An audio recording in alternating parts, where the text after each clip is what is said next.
समाज का काम है आपको बर्बाद करना और भटकाना, ये समाज का धर्म है।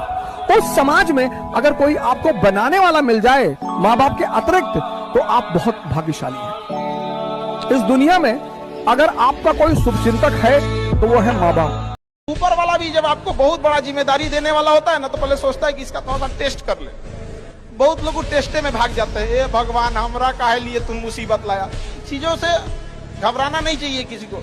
जिसके जीवन में कठिनाई आ रही है, आप समझिए कि आप एक सही रास्ते पे जा रहे हैं, क्योंकि वही रास्ता सफलता का है। और अगर आपके जीवन में कठिनाई नहीं आ रही है, आप गलत रास्ते पे हैं, क्योंकि सफलता का रास्ता बहुत कठिन होता है। मनोज भाई, कोई नहीं आया यार, तू आ गया यार। हाँ भाई, सब कुछ कर लिया। क्या नाम है तेरा? मनोज कुमार शर्मा सर, मेरा दोस्त है सर। बताइए क्या किया इसने? हाँ तो ये पब्लिक में चिल्ला चिल्ला के गालियां दे रहा था। मैंने शांत होने को बोला तो मुझ पे ही चिल्ला पड़ा। आप पे हाथ उठाया, उठा के तो देखे, कुटना दूंगा इसे। आपको गाली दी, दंगा मचा रहा था लौंडा। किसी को मारा? मारने का वेट करता क्या मैं? आज मेरा मेंस क्लियर हुआ है, 1 महीने में इंटरव्यू है। आईपीएस बन गया ना। पहला लेटर जो साइन करूंगा ना, वो तेरी सस्पेंशन का होगा। ये बात मुझे याद रखना।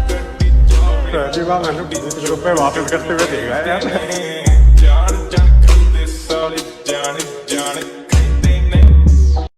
एक बड़ी अच्छी लाइन है कि समाज जिसको गाली दे उसको कभी गाली मत देना। सब तो दे ही रहे उसको गाली, और जिसको तुम गाली दे रहे हो, समाज गाली नहीं दे रहा, कृपया अपने ऊपर थोड़ा सा देख लेना, कंसंट्रेट करके कि मैं ही क्यों गाली दे रहा हूँ यार।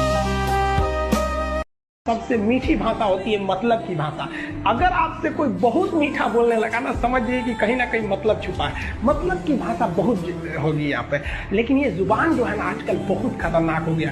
कभी कभी देखते होंगे कुछ लोग आपके गलत बात का भी जवाब नहीं दे पाते हैं। तो जवाब देने भाई साहब सबको आता है। बीच में माँ बाप का संस्कार चला आता है, और संस्कार बहुत चीज होती है। संस्कार यदि आपके अंदर है तो सब कुछ हारने के बाद भी आप जीत सकते हैं। और अगर संस्कार की जगह अहंकार आ गया ना, तो जीता हुआ भी चीजों को हार सकते हैं। कभी दिखावा में मत रहिएगा। यहाँ पे क्या कीजिएगा दिखावा करके? ये संसार की चीजें यहीं रह जाएगी।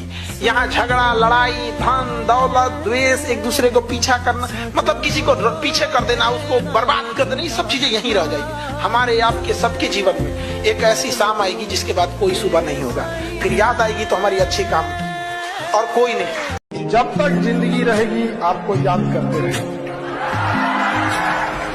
जिस दिन याद करना छोड़ दिए, सोच लेना ये खुदा ने याद कर लिया। साला नौकरी ऐसी हो कि काम पे जाने का मन करे, और घर ऐसा हो कि वापस आने का मन करे। साला हमारा दोनों ही नहीं है। याद रखिएगा, जिंदगी एक कलम की तरह है, एक कलम की तरह है। इससे पहले कि इसकी स्याही खत्म हो जाए, एक कहानी लिख दीजिए कि आने वाली पीढ़ियां उस कहानी को पढ़कर दोहराए यहाँ पर।